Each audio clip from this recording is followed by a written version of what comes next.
Welcome back and thanks for staying with us. We're starting front page review with The Nation. Major headline. Federal government, Labour, OPS, okay, 70,000 naira as minimum wage. You can't miss the picture of Osifo, Ajero, Mrs. The President, and Minister for State for Labour. And the Minister, Mrs. Onyejiocha. I met Osifo in Abuja last week, and I was like, I see Osifo, President. I was like, okay, this is the one that is causing. In other news, CBN resumes forex sales to BDCs. APCON hails the sale of $20,000 per license. How to fire up patriotic zeal in Nigerians by Uzodinma. In other news, Edo, Okpebolo hospitalized after attack in Benin. Police aide was also killed. Reps donate over $1 billion naira to buy food for Nigerians. Lawmakers cut pay by 50%. Work to begin in Abeokuta Ota Road. I'm excited about that news. Who has that story? All right, Ramatu, it seems like we're starting with you today because this Abeokuta Ota Road is something we've been waiting for. Okay, so they say work to begin on the road. They said the governor had lamented that the state was facing stiff opposition from some federal officials on the transfer of road, which forced the government to formally award the contract with or without the necessary transfer papers on the reconstruction of the 61-kilometer Sango-Ifo Abeokuta Expressway in Ogun State. Contract for the job is one of the 40 okayed by the State Executive Council. They said out of the 40 roads, 21 will be handled by the state government in conjunction with the federal government, while the remaining 19 are solely by the state. That means the state is going to. So some of the roads, road in Ifo, 2 state constituency in Ogun Central, that's okay. Erinja Road in Ogun West, and Aokoya Road in Ijebu-Ode. I hope your local government. Yeah, try. Then they said the Akinsanya, who was flanked by Governor Dapo Abiodun, Special Advisor on Information and Strategy, explained that the decision to reconstruct the road was to ease the hardship being experienced by motorists and other residents of the states. I can't wait to see the road being done. The last time I went there was dry season and the road was terrible. So imagine with the rain and the flood. Are you going to work on your local government? No. It's not that bad. It's this particular Abeokuta. Very bad. Really bad. Yeah. At that end, I have the major headline. So we have good news. The president finally organized private sector as well as the NLC have agreed. They all sit down. You know, the tripartite committee set up January 10th this year had been meeting back and forth with Labour pushing a very high part and the employer suggesting from 54 to 62,000. But the president has finally called a final consultation last week and they've concluded on 70,000 as our new minimum wage, which will be forwarded to the National Assembly to become a law. And he has promised, as the president has promised, that this will be reviewed in every 3 years. It's not going to be static and remain like that for long. I like what the president said here. He said, we may have different rooms, different addresses, different houses. We're a member of one family and we must care for each other. We are in the same economy. We are in the same country. And, you know, this problem is a joint one. And he has brought the workload before them and they've consulted together and they've decided this will be the way forward. I'm hoping that this, you know, calms calms everybody. Worrying nerves, whatever the word is. They all look like they're smiling in the picture, so obviously I hope everybody's things are going well. Yeah. What story do you have? I have reps donate 1.8 billion to buy food, 1.08 billion to buy food items for Nigerians. So lawmakers cut pay by 50% for 6 months. They're saying that members of the House of Reps, yesterday they resolved to sacrifice 50% of their salaries for 6 months to aid in addressing the economic hardship that we're all facing right now, especially hunger in the country. They said that they had put, the speaker had put the monthly salary of members at about 600,000 per month, and the 360 members together will be contributing 108 million monthly for 6 months to the government for the purchase of food items to be distributed to Nigerians. This happened because of the debate that they were having concerning the proposed protest by youths. And we had the member, Ibrahim Isiaka, APC Ogun. He says that as much as it is every Nigerian citizen's right for a peaceful, to have like peaceful association and assembly, it's always better, you know, to have dialogues instead, in order to maintain peace, eschew violence, and open, you know, have meaningful engagements. And he hopes that, and he was pleading, you know, that Nigerians will just have this understanding that this is a time to sort of engage more in the face of adversity. And, you know, on the back of that, that's when they were saying they understand the reason why people want to go out to protest. What can they do? And they came up with this decision, and, you know, they've agreed. And they're also asking the executive to be able to do this as well. So we always call them out, right? First of all, we call them out for just never seeming to tighten their belts while we're doing this. And we've even asked, wouldn't it be interesting if we heard this sort of news? So not to start with any criticism. So well done. This is a good first step. It shows that we have representatives that understand what we're going through. But there's other steps that you can take. Yes. Yes, because I would suggest that instead of buying food, we should support the agricultural industry in each state where they are representing. That money can provide seedlings to the cities, to local farmers within that area. But the food will not go around. And when we finish eating, the food is gone. Well, but if we provide seeds, we will have food for a longer period of time. And I think we shouldn't be short, you know. Moving on to the next paper. I'm just suggesting. Thank you. Yeah, thank you so much for the sacrifice so far. Yeah. 50% is not... It's not a joke. I know this is a huge sacrifice. It's just that 600K. I was not sure if that was... 300,000, that's what they're going to contribute. And that's the salary. Moving on to Punch. Major headline. Minimum wage, good news. The National Assembly gets bill Tuesday as Tinubu. Our president, Labour, agrees on 70,000 naira. And then we have a bigger picture of the entire committee, and that's the committee of the Nigerian Labour Congress and Trade Union in this agreement with the president. Other news, custom intercepts 3.6 billion bulletproof jackets, drugs in Ogun. UNILORIN student dies, others injured in campus crash. Ouch, very bad picture. 423 billion naira probe. El Rufai alleges bias and 6-case transfer. Crude supply, federal government continues fuel importation as reps probe IOCs. The reps plead against anti-government protests. They accept 50% salary cut. APC knocks PDP. Governors, military mobilizes against mass protests. And CBN resumes broader change dollar sales as naira weakens to 1,570 to a dollar. I had to buy yesterday for 1,600. Yeah. Okay, so I have the NNPC story. So the House of Reps Committee, ad hoc committee set up to probe allegations of non-supply of crude oil to Dangote refinery, condemned the IOCs, the international oil companies operating in Nigeria, for deliberately choosing not to supply crude to indigenous refiners. And so the Nigerian Upstream Petroleum Regulatory Commission then came before it and insisted that it is not going to be economically balanced for us to, you know, to focus crude supply to only local refineries. He says it will not encourage competition.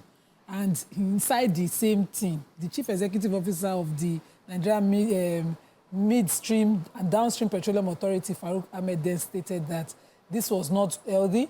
He also said that the refinery in question had not been licensed. Shock, catch me. Because this refinery is already distributing diesel and aviation fuel. But he says that these claims by some media houses that they are deliberately scuttling the refinery is not so. He said the refinery is still in pre-commissioning stage. It has not been licensed, and we have not even licensed them. They are still at 45% completion, and shock, catch me. So I'm waiting to hear from the Dangote end of things. Yes. They don't necessarily have to be at 100% now. To be commissioned. So, no, but you know, that wasn't the impression initially. Exactly. We'll take a quick break. When we return, we will not continue with that because it's not our hot topic. We'll continue with the front page review. Stay with us. We'll be right back. Thanks for staying with us. Welcome back to the front page review. We're still talking about the Punch. Well, we're taking the stories in the Punch, and which one are we going to go with now? Is it the UNILORIN or the customs? Okay, so I have the UNILORIN student who died. They said there was a 23-second video by someone who was observed that a white Mini Korope bus involved in the accident was upside down. That was the first observation. Before they now called the police came, and then he was trying to describe what happened. They said the bus driver was conveying students out of the school premises just at the exit lane, close to the school gate. Apparently, they said he lost control and the vehicle somersaulted while on the motion. They said a female passenger was lying and bleeding on the floor, while Good Samaritans were also making efforts to rescue the students entrapped in the vehicle. He stated that that particular student that was bleeding by the side later on died. Oh. And then all the rest are receiving treatment, medical treatment at the University of Ilorin Teaching Hospital.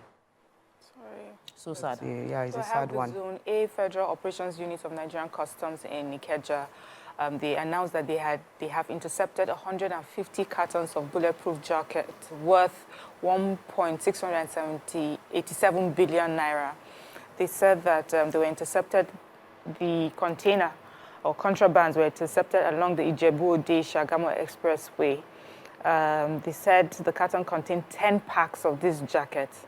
And you know that, first of all, under our law, you cannot import military wares. Individuals cannot import military wares. And that there's an end-user certificate that's required for the importation of this sort of controlled items and products. And there was none of that associated, with this particular contraband that they seized. Then they said that so this is where I found it a bit funny. They said that they'll be working on credible intelligence to get the importers of this contraband. So for me, I thought it would be easy to know who has imported it, who, we don't have a centralized system, because every code should already... So I'm hoping that this does not mean that investigation will go on and on. It just means that all we have to do is check our data, we'll know who imported it and where it was headed, and everybody will be rounded up to find out why we had this anyway. So they just went ahead to talk about other things that they had seized in the course of, their work, and they also said that, they've raised a sum of 62 million as revenue in the month of June for government, and they are also urging Nigerians to please provide them with useful and timely information for this sort of things when they see. So it's important, that we also be our own police. And they're saying importers and licensed agents must also make sincere declarations, adhere to existing import and export guidelines to avoid losing their goods. All right, so I want to take the story of El Rufai. Is alleging bias concerning his case. He had been indicted by the Kaduna State House of Assembly of misappropriation of 423 billion naira public funds, and he's taking it to court that the Federal High Court sitting within the state capital, it should be moved somewhere else. He's asking that they should move it to, he asked to move it from Justice Oka to another judge. It wasn't specific about who the judge should be. And he said he was unhappy with the ruling without his presence. El Rufai, in the petition, demanded the transfer of the case to another judge in the interest of fair hearing. The case of this particular case has been getting a lot of media following. People are shocked. Some people are not shocked. Some people are saying they expected this. But we all would say we want fair hearing, and we want fair hearing, and we want justice to be served. So if he is guilty, there will not be any connotation of witch hunting or anything, dodging the justice that the people of Kaduna want. Anyway, moving on to the next paper, the Nigerian Tribune. Major headline, we've taken it, is about minimum wage. So let's take other stories we haven't discussed, which is CBN resumes dollar sales to the BDCs at $1,450 per dollar. Each BDC is to get $20,000. The Nigerian economy on a path of growth from a mockery. Over 100 psychiatrist doctors left Nigeria in 1 year. That's a story. We've taken the story about the reps reducing their salary by 50% to buy food because of hardship. Gunshot violence welcome Shaibu to Benin after reinstatement by court. One policeman killed and another injured. APC PDP chieftain are trading blames concerning this. JAMB approves the 140 as cutoff mark for universities and 100 for colleges, polytechnics. Federal government to case 16 years as entry age to tertiary institution after uproar by stakeholders. Which are we starting with? Edo. Please, my people, why? Please, I don't want more. If your drama is plenty. Yeah, well, continue. So the court had ordered that Philip Shaibu be reinstated as the deputy governor of Edo State. And good. Even though it is a democracy and they had gone for a stay of execution, he was in Benin City yesterday and he was resisted by what the paper call vigilante. In a state, what do you call it? In a state with laws. He was resisted by a group of being men in the state in Siena, shooting at the airport road, forgetting that other states indigenes are living in the state, and they turned it into something else around 2 p.m. yesterday. It was rumored that Senator Okpebolo was shot and is hospitalized now. You know, we saw videos of gunshot wounds on his supporters who also opened gunshots to resist the people preventing him. So he had arrived on a chartered air flight in Benin, at the Benin airport, and tried to move into Benin City from there, and they started shooting at him. So he cannot come into Benin City at all? I'm wondering, even if fight day, you know, can we do Oyibo fight, civilized fight? Your governor doesn't like him. We cannot use Oyibo as standard anymore. A court order reinstated him. Can you allow that at least? Can he still, even if you have a step, can he still move like a citizen of this country in Benin City, in his own state of origin? Sometimes we must blame overzealous supporters. Sometimes it is not even a sponsor. No, but these are criminals. Whose supporters? If you have guns, you are just criminals. If you have guns, yes. You know, even the state government, the governor himself should not like overzealous supporters. This was a criminals. Please, I'm curious about the psychiatrist. Yeah. Okay, so the Professor Taiwo Binto, he's the president of the Association of Psychiatrists in Nigeria, and he says that no fewer than 100 psychiatric doctors have left the country to practice abroad. He said that the rate of brain drain in the psychiatric profession is quite high, in fact, compared to all the others. He says out of every 5 psychiatrists, there's about 3 of them that is leaving right now, and they're all going abroad. It says, yes, Nigeria has the ability to train, but we don't have the ability to sustain, retain. You know, there's the way he put it, which I like. We lack the ability to maintain, retain, and sustain them. That, you know, they are offered better pay, better working conditions when they leave abroad, when they leave, you know, to go abroad. You know, this makes me really sad because this is a particular profession that we know that we have very few you know, we don't have many of them. We don't have enough of them. And we have constantly complained, like, we hardly see them. And for those that we have, we don't even give them the respect. We don't use them as much, you know. You find some people that they have studied, but they don't have placements. You know, they've studied psychiatry, but they don't even have places that they can, you know, practice. So we now have places where they can go. This is really sad, especially in a country where we're dealing with a lot. So a lot of mental pressure. A department that we really need our doctors to be on ground.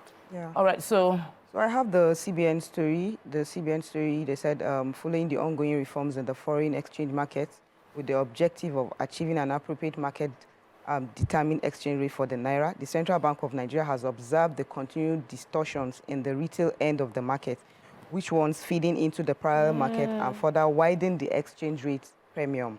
They said to this end, the CBN has approved the sales of forex to eligible bureau de change to meet the demand for invisible transactions. The sum of 20,000 to be sold to each BDC at the rate of 1,450 per dollar. And then they said at least that the BDCs are allowed to sell to eligible end users at a margin not more than 1.5% above the purchase rate from CBN. So they said all eligible BDCs are directed to make the Naira payment to the listed CBN Naira deposit. So now dollars at least should be at $1,475. Point is, we're back. We said this was a problem, and we're back to what we called the problem is. Not too long ago, we're attacking BDC operators. And now we're seeing them as a solution. There are so many of them. We've taken several of the stories, but we haven't taken the story concerning the federal government's JAMB 18 years benchmark and the admission. And then we also haven't taken the story of, I think that's the only story we haven't taken, and this is our final paper for today. So who has the story from concerning the JAMB? And I have Ndume. Who took JAMB? I didn't. Oh, sorry. You did? JAMB and took Ndume. So give us JAMB now. So I didn't read JAMB. Okay. You know, I'm a politician by heart. Okay. Tell us in Dumia. Quickly give us the He was Ndume. removed as one of the officers of the Senate by, of course, the Senate president, and one former member of the APC, former national vice chairman, Northwest, to the APC, Saliu Lukman, was accusing the Senate president of reducing the Senate to a parastatal under the president, Bola Ahmed Tinubu's administration, because, you know, they cannot take criticism within the House. I think it's healthy in democracy to have criticism. It was a nice read. I just read everything he said, and I think, you know, but I have serious respect for Senator Ali Ndume. This is the second time. I'm saying it, I mean, he was caught up in another where he, you know, he expresses his own criticism. Yes. And I feel that he should be allowed. to do that. He really should be allowed. So he was taken out as the Senate yeah. whip, and someone else was on him. Well, they also have a right to address the fact that he's very vocal as well. He so can address and disagree. He's Yes. not to remove be him punished or punish. for That's what we can take on front page review for today. Good news for students that are less than that are 16 to 18, less than 18, between 16 and 18, because they would have not been able to get admission based on the first statement by JAMB. But now there was a protest in Abuja, and following that protest, JAMB has come back to say that tertiary institution can admit people that are from 16, you know, and above. So that's a good one. The one I read. And they also mentioned 140. Yes, the stories were all together. Anyway.